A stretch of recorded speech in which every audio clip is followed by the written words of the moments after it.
going out of the party just to work. And now let's hear what my brother has to say.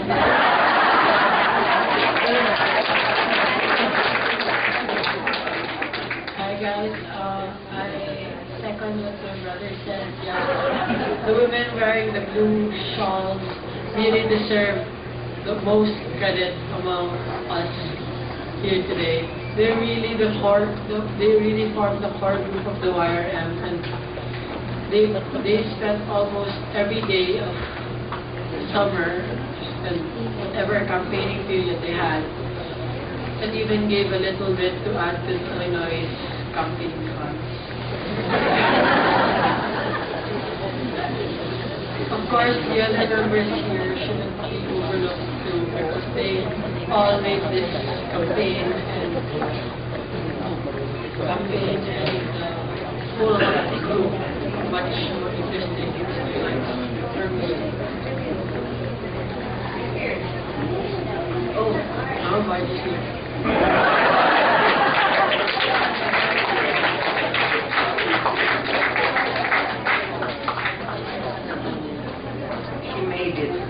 Alam, you know that when they were practicing the dance that they danced during the campaign, Alfonso and Ignacio were getting so impatient because they knew the dance and they were wondering, why do these ladies take so long? Why do they make so many mistakes? Can't get it together.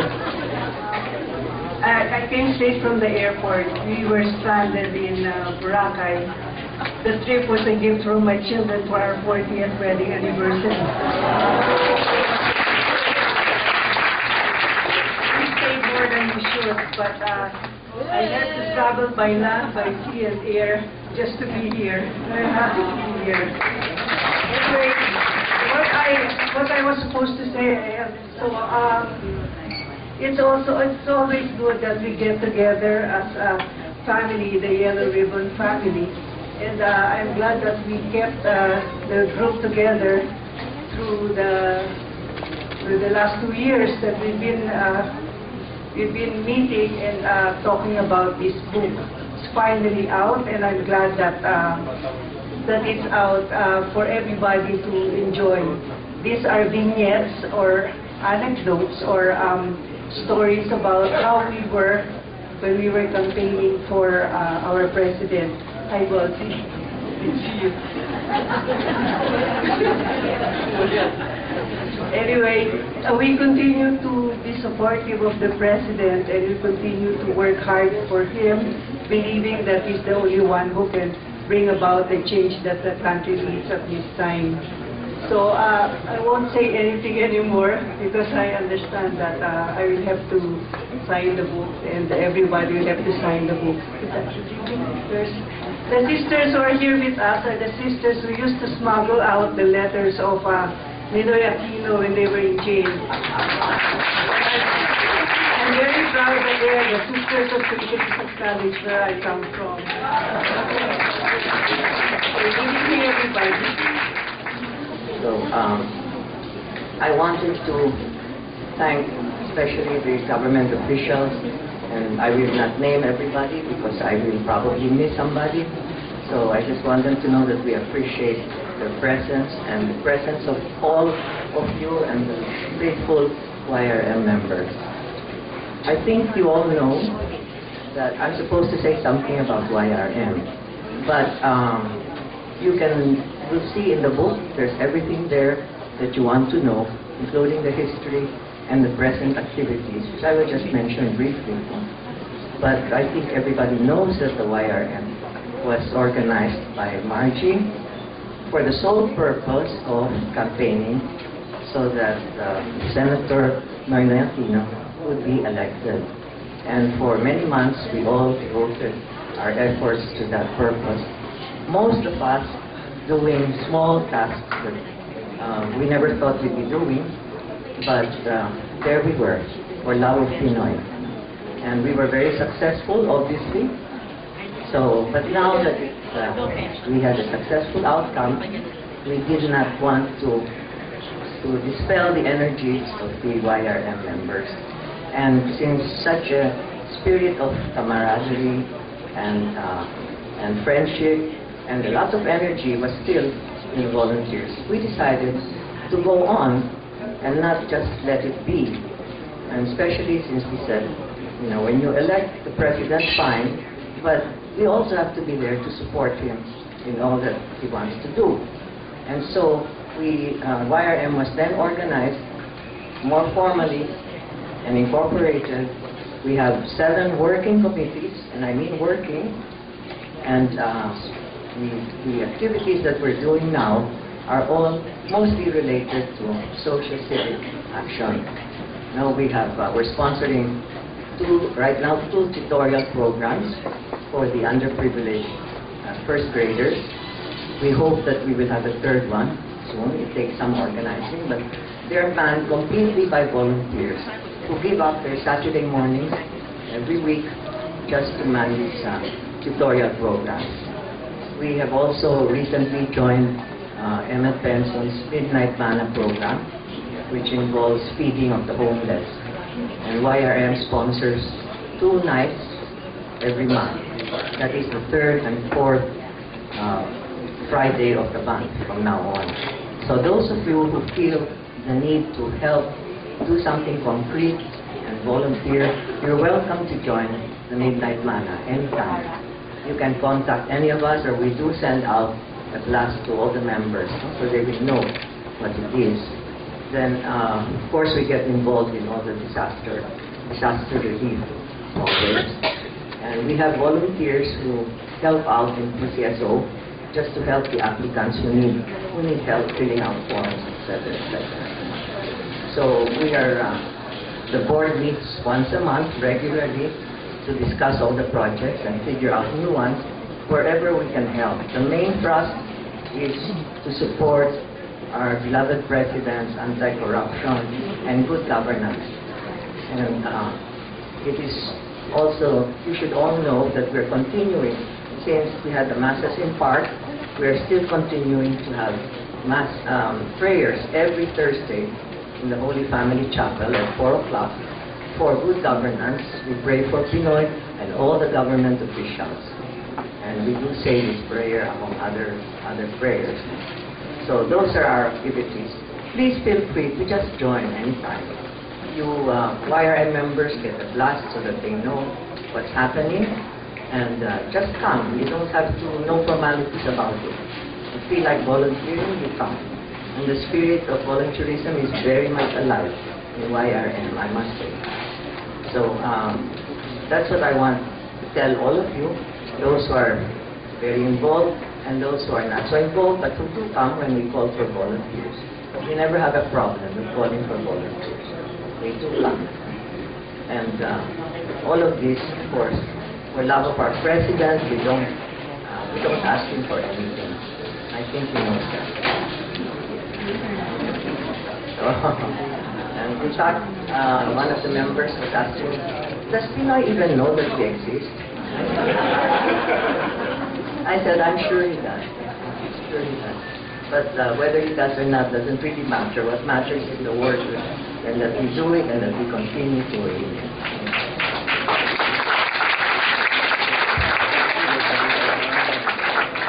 Thank you again, and we will go to Rocky for the next. It's really good to be with all of you again. We're sorry we're not able to thank you enough. Parang hindi pa sapat yung ginawa ninyo nung kumandidato si Noy. Patuloy pa rin ang pagtulong o pagsuporta ninyo sa kanya. Kikwento ko lang sa inyo na total, nakiputas dahil wala pa si Margie. Over the weekend, Jen and I were talking kasi yun ang ginawa na naman ni Pinoy na sinabi bakit doon, yung bang sa anniversary ng ABS-CBN Patrol. And Jen was kind of worried. Sabi niya, iniisip ko lang, parang pa yung kinakaaway at nakakaaway natin. Paano naman to? Sabi ko, alam mo, Jen, dati ganyan din ako. Sinasabi ko sa mom, hinay-hinay naman kasi naiinis ako pag inaatake ka. Parang control na lang wag. Pero I told Jen that I guess it comes with age, that you get to realize that as a leader, talagang dapat hindi mo iniintindi kung anong iisipin or sasabihin ng mga tao. Basta gawin mo yung palagay mo, paniniwala mo dapat gawin. Sabi ko, alam mo, Jen, hindi nga natin inisip na ganito si Noy, pero siguro sa dasal ng mom, kaya talagang he's just so determined to make a good president, to have a good government, and to leave a better country in 2016. Sabi ko, mahirap talaga. Hindi naman tayo inaasahan, di ba? Hindi naman tayo leader eh. Hindi naman pwedeng lahat leader. Tayong dalawa, hanggang followers na lang tayo habang buhay. Kaya, pagdadasal natin siya, at saka gusto ko lang maintindihan mo kung bakit niya ginagawa. I'm sure, hindi rin madali para kay Noy yun. Dahil, ang sinabi ko nga ng tinanong ni Joanne, ano bang mga katangian ng mommy mo na palagay manalipat kay Noy? Sabi ko, katulad ng mom, napakasimpleng tao niyan, walang yabang, walang kaarte, walang palabok, hindi nang bobola, at parang hindi talaga kayang magsinungaling. Siguro ang kailangan nga ng ating bayan ay isang tao, ganun nga, na talaga totoo. Hindi ko naman nilalahat ng politiko, pero ang papel kasi, or ang sinasabi, ang mga politiko magaling mong bola, parang sasabihin na gusto nating marinig. Baka pagkakataon nga ito na magkaroon tayo ng ibang klaseng pangulo na talaga nagpapakatotoo para nga naman mabago ang mga dapat mabago. Kasi nga, paano nga mauumpisa ng pagbabago kung ang ating Pangulo ay iniisip na paano sabihin ito tungkol sa akin at takihin akong mairita. Kung ang palagay niya, kailangan sabihin ko to, so, hindi ko man alam na yun ang gagawin niya. Siguro matagal din niyang pinag-isipan at sabi nga ni Chay Hofilenya, nabasa ko yung sinulat niya, maybe, perhaps it was in the right place and the right time, but then again, maybe it was the time to get his message across. Kasi, I think halos lahat ng mga presidente, lahat ng mga pangulong nagdaan, nagkaroon na ng problema sa media. Dahil, eto na nga, hirap na hirap ka, well, at least I saw my mom really doing her best and really working so hard. Pagka merong hinahatak ang pababa, parang nakaka-frustrate. Pero, 2 years na, hallelujah, 4 to go na lang. Malapit na next year, mga kalahati na. At saka, so far, swerte pa rin naman siya dahil marami ng pagbabago ang nakikita natin. Hindi ko masasabi na ang lahat ay nasisiyahan dahil talagang kind of miracle naman yun pag lahat sumaya. Pero sa tulong ng ninyo at saka kaya feeling ko, nakasasabi ko kahit anong gusto ko dito dahil lahat kayo talagang malalapit sa amin, talagang mahal na mahal namin kayo lahat. Again, thank you, and thank you for the day that you picked. I know you picked this day, alang-alang din sa mom. Mabuhay kayong lahat, pinagdarasal din namin kayo. Hindi naman ako miyembro ng YRM. Okay, susunod ako. Oh gosh. Because we're all going to work for you.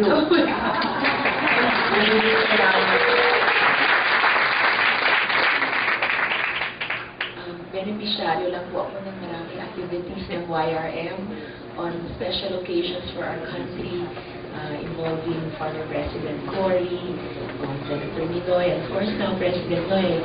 I get to attend masses or other special occasions because YRM is always faithfully organizing them. I'm lucky to be sitting beside the Cargador of Rio, my fiery companion on the street, whether rallying outside the house of a certain former ombudsman, or doing crazy things like that, which Senator Ninoy and his family started before us. I'm also a beneficiary of the whole meaning of the Yellow Ribbon. I first became an activist at 12, way back in 1978, when this was not yet Metro Manila, this was Greater Manila area or something. And that night, we all did a noise barrage for the senatorial slate of Senator Ninoy and his comrades who were campaigning from prison. So we were there in the garden of our backyard with our batya and pots and pans and sandok and shansi. And my sister Pia reminded me how we had collected and kept over the years so many of our memorabilia for the People Power Revolution. Well, starting from the civil disobedience campaign, starting from the election campaign, the SNAP election campaign, and the civil disobedience campaign and the People Power Revolution. And of course, the terrible but powerful death in 1983. for all these years, the Yellow Ribbon has been such a powerful, unifying for us, challenging to our adversaries, but a sign of hope. I think for many people, including our children who follow after us. Thank you to the Yellow Ribbon Movement for publishing and helping us remember and keep moving. Mabuhay po kayo.